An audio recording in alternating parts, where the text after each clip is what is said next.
कभी कभी तो ऐसा लगता है कि जब हम आपके लिए वीडियो बना रहे होते हैं, जब लेक्चर को हम कंटिन्यू कर रहे होते हैं, तो मेरा तो मन ही नहीं भरता है। दिल करता है कि और कितना और कितना और कितना, लेकिन फिर ये भी सोचता हूँ कि अगर वीडियो का लेंथ यानी उसकी लंबाई बड़ी होगी तो उतने देर तक आप केंद्रित रह पाएंगे कि नहीं।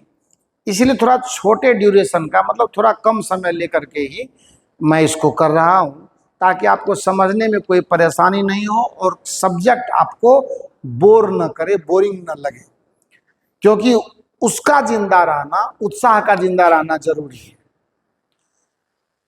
पिछले वीडियो में हमने आपको छोटी छोटी लेकिन महत्वपूर्ण बातों पर चर्चा करी है। न्यूटन के दूसरे गति नियम पर एक लंबी बात होनी अभी बाकी है, अभी संवेग का आना बाकी है। जो आप अभी गति के नियम के सेकंड फेज को यानी सेकंड लॉ ऑफ मोशन को आपने स्टडी किया है, वो मैंने बिल्कुल सामान्य सी भाषा में, है ना, जो सेकंड लॉ है इसका सारा जो स्टेटमेंट है वो हमने क्या लिखाया हुआ था कि किसी असंतुलित बल द्वारा उत्पन्न किया गया त्वरण वस्तु पर लगाए गए बल के समानुपाती एवं उसके द्रव्यमान के व्युत्क्रमानुपाती होता है। ये एक्सपेरिमेंट में यानी प्रयोग में मैंने आपको सिखाया हुआ है ना, लेकिन उसका स्टेटमेंट यानी उसकी जो व्याख्या उसको हमने वाक्य के रूप में नहीं दिया था, वो मैं अभी आपको लिखा दे रहा हूं ताकि आपको संतुष्ट हो जाए आपका मन। देखिए, किसी असंतुलित बल द्वारा उत्पन्न किया गया त्वरण, किसी असंतुलित बल द्वारा उत्पन्न किया गया त्वरण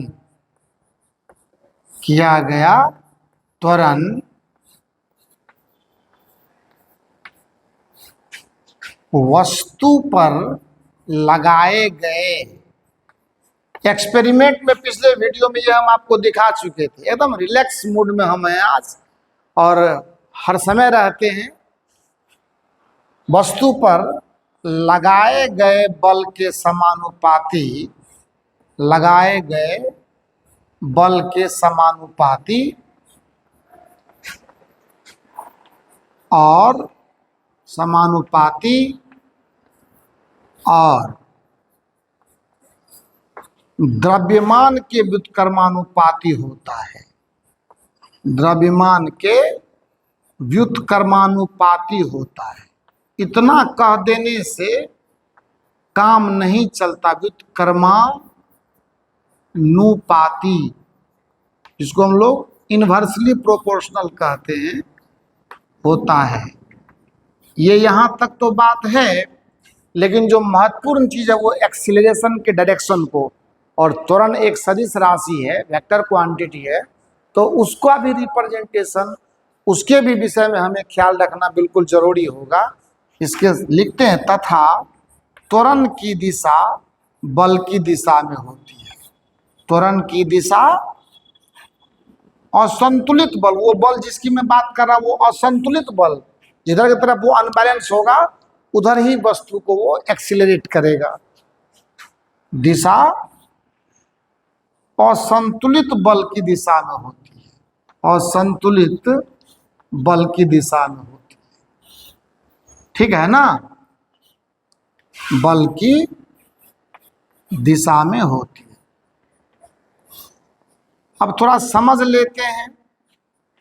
पहले भी इसको एक्सपेरिमेंटली देखे थे, पर आज का जो मामला है वो कुछ और है। सपोज कीजिए कि यहाँ पर हमने, जैसे एक कोई मैं वस्तु लेता हूँ, आप देख लीजिए, साधारण सी बात। सपोज कीजिए एक ऑब्जेक्ट है, एक वस्तु है, इसको मैंने यहाँ पर किसी सरफेस पर रखा हुआ है और इधर से मैं एक बल लगाता हूं, समथिंग मैग्नीट्यूड 50-100 जो भी लगाना मैं लगाया, मैंने इधर की तरफ से कोई बल नहीं लग रहा। इसका मतलब इकलौता जो ये मेरा बल है वो असंतुलित अवस्था में है, इसको काउंटर करने वाला इधर फोर्स नहीं है। अगर कोई होता भी, मान लेते हैं कि इधर से इस दिशा में मैं 200 न्यूटन लगा रहा हूं और इधर से इस पर 100 न्यूटन का लग रहा है, इसका मतलब ये फोर्स जो है इस 100 न्यूटन पर भारी पड़ रहा है, तो बल असंतुलित किस दिशा में, इस दिशा में, तो वस्तु की त्वरण भी इसी दिशा में होती है। यही इस लॉ का कहना है। अब डायग्राम पर भी देख सकते हैं, इधर से सपोज करते हैं कि फोर्स मैंने F1 लगाया 500 न्यूटन का और इधर से लग रहा है 200 न्यूटन का। इसका मतलब F रिजल्टेंट जो होगा ना, F का जो रिजल्टेंट होगा वो इस डायरेक्शन में होगा और वस्तु उधर ही त्वरण भी प्रदान की जाएगी, वस्तु को उधर ही एक्सीलरेशन होगा। ये स्टेटमेंट कहता है एक्सपेरिमेंटल रिजल्ट के बाद। चलिए, तो ये हो गया, त्वरण की दिशा समझ में आ गई। इसका मैथमेटिक्स देख लेते हैं कि हमने पाया कि A समानुपाती है F के जब M आपका कांस्टेंट है। याद कीजिए उस एक्सपेरिमेंट को 2 लेक्चर पहले। और A समानुपाती 1/m के जब F कांस्टेंट है ना, जब F कांस्टेंट है, दोनों को एक साथ जोड़ दीजिए ना आप। इसीलिए A समानुपाती F/m जब F और M दोनों बदले, दोनों बदलते हो, दोनों बदलेंगे, दोनों बदलते हों, तब जाकर के ये रिलेशन है। यहां से A बराबर K F/m और यहां से K समानुपाती नियतांक है, K का मान 1 लेंगे हम लोग, है ना। तो हो जाएगा हमारे पास A = F/m यानी F = ma। और जानते हैं हम लोग कि बल भी एक सदिश राशि, त्वरण भी एक सदिश राशि, तो इसको सदिश का रूप भी आप दे सकते हैं। F vector = mass into acceleration vector, ये सदिश राशि का ये सिंबल है। आज के डेट में आपको भी ये पता होना चाहिए और मुझे उम्मीद है कि ये होगा ही। अब ये देखिए F = ma, यह जो समीकरण है, यहां से हम बल का मात्रक भी ला सकते हैं, SI मात्रक, जिसको हम लोग SI यूनिट कहते हैं। SI मात्रक क्या होगा ये देखा जाए। F = है मास इंटू एक्सीलरेशन, तो ये बराबर क्या होगा, मास के लिए आप kg यूज करो और एक्सीलरेशन के लिए आप मीटर पर सेकंड स्क्वायर यूज करो। SI सिस्टम में तो यही होता है। ये हो जाएगा kg मीटर पर सेकंड स्क्वायर, इसी को हम लोग न्यूटन कहते हैं। हिंदी में लिखोगे कोई दिक्कत नहीं, इंग्लिश में लिखोगे तो आपको ये लिखना पड़ेगा NEWTON। कभी भी ये न्यूटन साहब का नाम है, पर ये नाम के रूप में यहाँ नहीं आया हुआ है, ये यूनिट के रूप में आया हुआ है, इसीलिए यहाँ पे स्मॉल n से इस्तेमाल करेंगे। और अगर सिंबॉलिक फॉर्म में जाएंगे तो इसी का कैपिटल लेटर यूज करना होगा। तो कुल मिलाकर के बल का SI मात्रक है ये। और जब CGS मात्रक की बात आप करोगे तो CGS सिस्टम में जाने के बाद ये हो जाएगा, CGS सिस्टम में ये होगा ग्राम सेंटीमीटर प्रति सेकंड स्क्वायर, और इसी को हम लोग डाइन बोलते हैं, DYNE। और ये भी कहा जाता है कि 1 न्यूटन जो होता है वो 10⁵ डाइन के होता है। तो इतना प्राइमरी आइडिया था आपको फोर्स के विषय में, सेकेंड लॉ ऑफ मोशन के विषय में। पर ये यहीं पर मामला समाप्त नहीं होता है। एग्जाम्पल आपके बुक्स में भी भरे पड़े हुए हैं। उसकी कोई कमी नहीं है। पर मैं आपको यह भी बताना चाह रहा हूं कि इसी बल को हम लोग, इसी न्यूटन के दूसरे गति नियम को हम लोग एक और तरीके से परिभाषित भी करेंगे। यही सेम व्यंजक भी हमारे पास आएगा। तो उसके लिए चिंता करने की बात नहीं है। बिना संवेग को पढ़े भी न्यूटन का दूसरा गति नियम पढ़ा जा सकता है, ये मैं आपको बताना चाह रहा हूं। और बहुत शौक से बताया जा सकता है, और मैंने बताया भी है आपको। ऐसे सूरत में आप फोर्स और एक्सीलरेशन के बीच का ग्राफ भी ड्रॉ कर सकते हैं। हम आपको जरूर दिखाना चाहेंगे। आइए ना, देखते हैं। एकदम गंभीरता से, आराम से सीखिए। फिजिक्स की एक नई दुनिया आपको दिखाई देगी। और जितना, इसीलिए मैंने फिजिक्स को इसलिए चुना पहले कि ये बच्चों का सबसे खतरनाक और कमजोर सब्जेक्ट रहता है। तो मैं चाहता हूं कि आपके अंदर में इसका कॉन्सेप्ट बहुत अच्छे से बिल्डअप हो। और ये अगर अच्छा हो जाएगा तो बाकी और भी सब्जेक्ट में कोई परेशानी नहीं होगी। बहुत जल्द हम आपके लिए केमिस्ट्री और मैथमेटिक्स के भी लेक्चर ला रहे हैं। आप चिंता ना करें। जो मिल रहा है उसको पढ़ें, दोस्तों में शेयर करें, छिपाएं नहीं किसी से।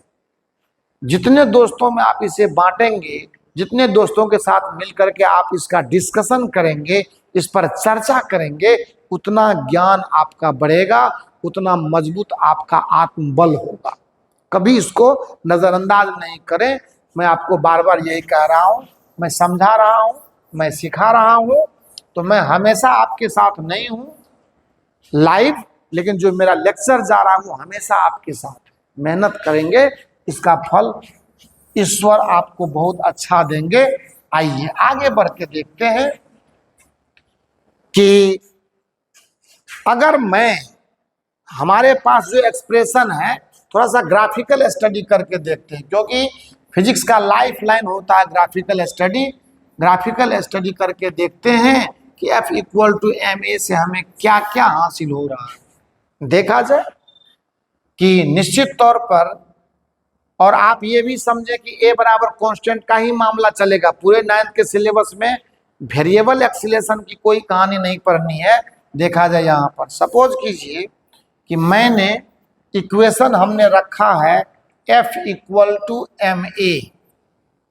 अब अगर मैं मास को कांस्टेंट रखता हूं, मान लो कि इस एक्सिस पर मैं फोर्स को रखता हूं, और इस एक्सिस पर मैं, ये हमारा x एक्सिस है, ये हमारा y एक्सिस है।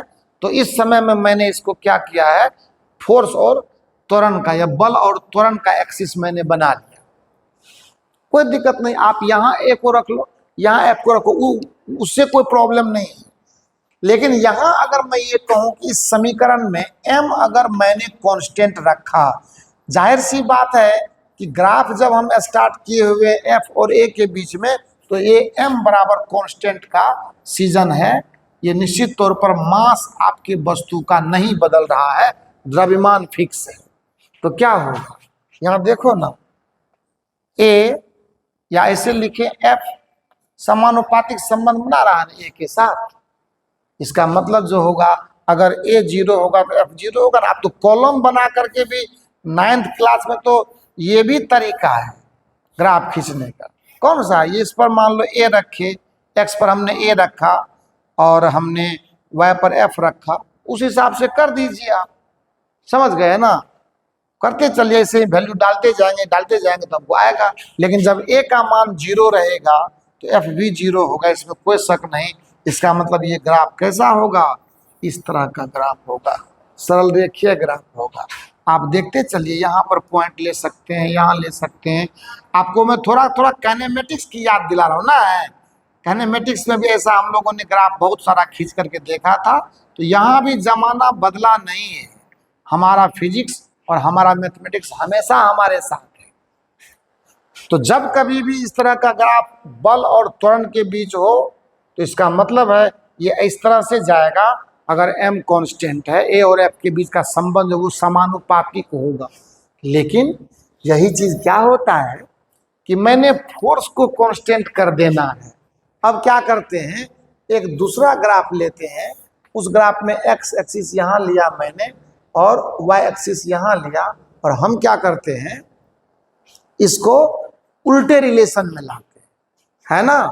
यहाँ पर मान लेते हैं कि अगर मैं इस एक्सिस पर मास ले लूं और इस पर मैं क्या ले लूं, त्वरण ले लूं, है ना।